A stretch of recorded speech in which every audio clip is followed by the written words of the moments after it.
अस्सलाम वालेकुम। Welcome back to my YouTube channel. आज मैं बना रही हूँ माश की दाल। तो जी देख लेते हैं मेरे मेथड से किस तरह से बनाएंगे आप। बिस्मिल्लाहिर्रहमानिर्रहीम। एक प्रेशर कुकर में मैंने थोड़ा सा ऑयल लिया है, उसमें 2 अदद प्याज शामिल कर दिए हैं। प्याज़ों को अच्छी तरह से हमने सौते करना है। जब इस कंडीशन में आ जाएंगे तब मैं इसमें शामिल कर दूंगी 2 अदद सब्ज़ मिर्च। 2 अदद सब्ज़ मिर्च शामिल करने के बाद मैं इसमें शामिल कर दूंगी 1 अदद टमाटर। ये मैंने फ्रीज़ किया हुआ टमाटर था। इसकी अगर रेसिपी आप देखना चाहते हैं तो मेरी पिछली आप वीडियो देख सकते हैं। ये 1 अदद फ्रीज़ किया हुआ टमाटर मैंने इसमें शामिल कर दिया है।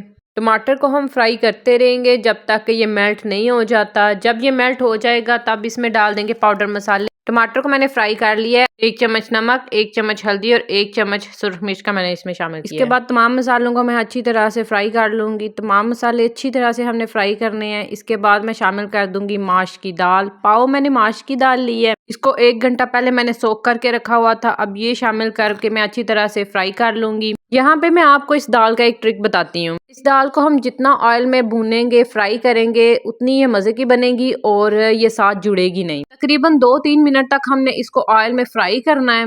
इसका फ़ायदा ये है कि ये साथ जो है जुड़ेगी नहीं। दाल को मैंने 2-3 मिनट तक फ्राई कर लिया है ऑयल में। इसके बाद मैं शामिल कर दूँगी 2 गिलास पानी।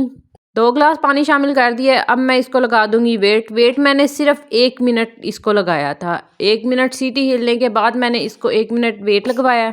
1 मिनट से अगर ज़्यादा सीटी लगवाएंगे तो दाल जो है वो साथ जुड़ जाएगी। 1 मिनट के बाद मैंने कुकर का ढक्कन ओपन कर लिया। इसके बाद मैं दाल की कंडीशन देख लेती हूँ। पानी जो है तकरीबन ड्राई हो चुका है। अब मैं यहाँ पे आपको दाल की कंसिस्टेंसी भी दिखाती हूँ कि दाल जो है वो सॉफ्ट हो चुकी है। ये देखें दाल जो है कितनी अच्छी तरह से सॉफ्ट हो चुकी है। पानी भी ड्राई हो चुका है। और अब यहाँ पे मैं शामिल कर लूँगी 1.5 चम्मच गरम मसाला। ये इस दाल में लाजमी ऐड कीजिएगा, इसका बहुत ज़्यादा मज़ा आएगा गरम मसाले का। मज़ेदार सी माश की दाल बनकर तैयार हो चुकी है। आप भी मेरे इस मेथड से घर में रेसिपी ज़रूर बनाइएगा और मुझे बताइएगा कि आपकी माश की दाल किस तरह की बनी है। उम्मीद करती हूँ मेरी आज की रेसिपी आपको पसंद आई होगी। अगर पसंद आई है तो मेरे चैनल को सब्सक्राइब और वीडियो को लाइक कर दीजिएगा। जज़ाकल्लाह खैरन कसीरा।